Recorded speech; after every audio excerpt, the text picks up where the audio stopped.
From everything that we got to see from them and everything that we've already talked about, do you feel like they are true title contenders? And I know that's a very tough question to ask and answer, especially because it's only been one game day so far. Other than that, it's easy.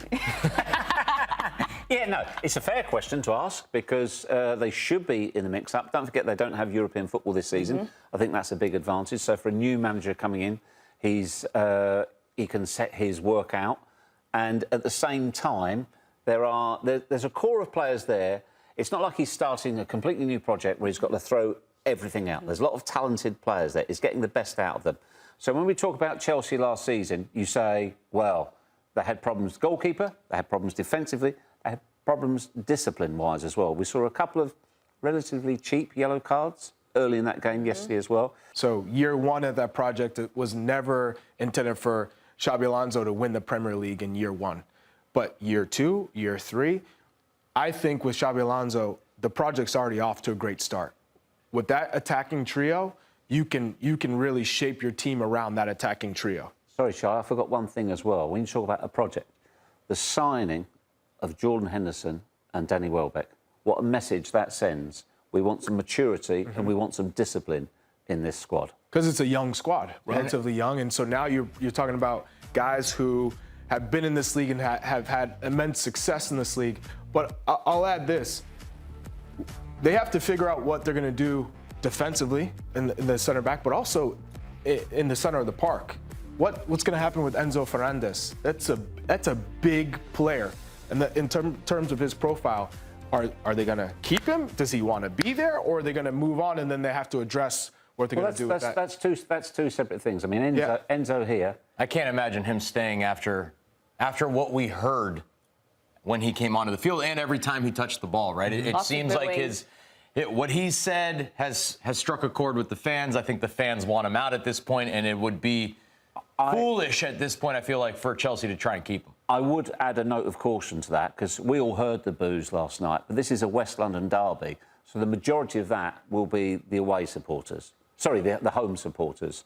I'm not so sure. Yeah, I think we were listening to Chelsea and the Fulham fans maybe caught on and did it as well. I spoke to a couple of people who were at the game last night, and they said he got a warm reception from the Chelsea supporters. Really? Yeah. Did he? Maybe not all. Maybe not. That's why I say... What did he do to piss off the Fulham fans? It's a West London derby. But him particularly, for what reason? There'll be a lot of England fans there as well, won't That's what I was going to ask. So Cup. there'll be an element of that as well. So I genuinely, I'm not sure what is happening there. And do they need him? Will their season fall apart if he's not there? Of course he's a good player. He will help them if he's committed to the squad and he's playing, no doubt. But if he's not, it's a distraction if they keep him. Yeah. At the end of the day. Yeah. So if I'm Xabi decision Alonso, has to be made. I'm going to the Chelsea ownership and I'm saying, let's make a decision. Or maybe you go to him first. You might want to have a conversation with him to see where his brain is at. I think he's already made it clear. And if he's made the decision that he wants to leave, then I would agree Xabi Alonso needs to have a conversation to let's move him. And that's why I'm saying... He's already said he wants to live in Madrid, you know? At this point, I think it would be silly for Chelsea to try and hold on to a player that doesn't want to be there, especially with what comes with Enzo Fernandez. If they do let him go this transfer window, do you think they can find an immediate replacement this window? And is one even needed? No, it's a little late to find a replacement of his caliber. But if we're talking long term, I'd say you want to see where this midfield goes right now. They have some youth, and Moses Caicedo, when he's in there, he's amongst the best in the Premier League. So I don't necessarily think that it relies on him being there or not being there. But if they move on from him, can they reinvest in the defensive? Adam Scott at Bournemouth's been talked about. Wharton at Crystal Palace as well. Again, Chelsea move quite decisively in the transfer market. So all I would say about Chelsea always, never say never. Yeah, and look, to your point, you were talking about the project, right? And if I'm not mistaken, I know Bundesliga isn't the Premier League, but Xabi Alonso went to Bayer Leverkusen and won in year one with that team. No, not year one. Was it not year one? No. What year was it? How long was he there until the perfect season almost? Yeah. Hang on. It could be year 10 to win the Bundesliga. It would be incredible. But anyways, my point is I think Chelsea are a few steps behind Arsenal, clearly. I don't think they're there to compete. But if they hit on 2 or 3, they have still a week to make some changes, right? Enzo Fernandez potentially leaving, maybe reinvesting in the squad from the defensive aspect. Goalkeeper is obviously a big issue as well. You never know, right? I think Xabi Alonso is a good coach. I think you've seen some of the pieces already being put into place in terms of the attacking part of the game. If they can fix up the defensive aspect, I do think that they can maybe get close in a perfect season if everything goes according to plan. But again, it's like you said, Shreeves, Arsenal know what they want to do. They have Arteta been there for 5+ years. They have almost all the same squad, where all these other teams are in moving parts. And will they all fall into place? That's a big question mark. He's laid down the first part of his footprint, though. He's gone with a back 3. Now, we know he did that in Madrid, and then he also switched to a 4 latterly. But going with that 3 and the 3 centre-halves and the full-back spot, I thought this was... It wasn't a complete surprise, and I think we saw from the game last night.